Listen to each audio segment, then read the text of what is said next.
Bike തെന്നി വീണ് ഗുരുതര പരിക്കേറ്റ് ചികിത്സയിലായിരുന്ന ദേശീയ ഫുട്ബോൾ താരം മരിച്ചു. ചേറ്റുവ GMUP സ്കൂളിന് സമീപം 17 വയസ്സുള്ള വട്ടംപറമ്പിൽ സിനാൻ ജലീലാണ് മരിച്ചത്.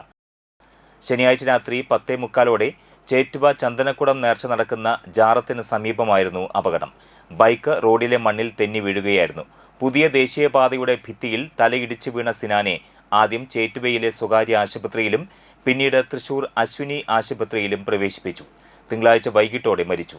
ചേറ്റുവ FAC ക്ലബിലെ സജീവ പ്രവർത്തകനായ സിനാൻ 18 വയസ്സിന് താഴെയുള്ള കേരള ഫുട്ബോൾ ടീമിലെ അംഗമായിരുന്നു. 8 മുതൽ 10ാം ക്ലാസ് വരെ മലപ്പുറം തിരൂർ കൂട്ടായി മൗലാന മുഹമ്മദ് കുട്ടി മെമ്മോറിയൽ ഹയർ സെക്കൻഡറി സ്കൂളിലെ സ്പോർട്സ് ഹോസ്റ്റൽ വിദ്യാർത്ഥിയായിരുന്നു.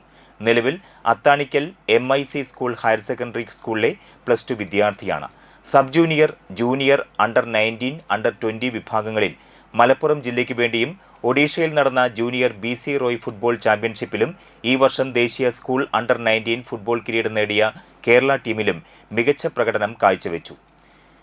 പിതാവ് ജലീൽ, മാതാവ് ഷുഐബ, സഹോദരങ്ങൾ സയാൻ, ജാസ്മി. ഖബറടക്കം ചൊവ്വാഴ്ച വൈകിട്ട് ചേറ്റുവ ജുമാഅത്ത് പള്ളി ഖബർസ്ഥാനിൽ നടത്തി.